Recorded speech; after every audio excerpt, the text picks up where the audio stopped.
नमस्कार बंधुरा আপনারা দেখছেন নিমাই গার্ডেনিং। তো আমার এই 2 বছরের পিংপং লঙ্কান গাছে দেখো কি দারুণ ফুল এসছে। প্রত্যেকটা ডগাতেই ফুল এসছে দেখো।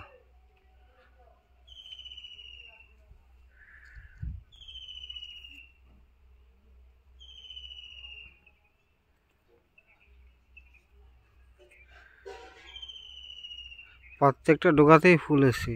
তো এটা একবার হয়েছিল অফ সিজনে, তো এবার সিজনে ফুল এসছে। গাছটা তোমাদেরকে দেখাচ্ছি, দেখো পুরো গাছটা দেখাচ্ছি। এই যে গোড়া, এখানে গ্রাফটিং রয়েছে। এটা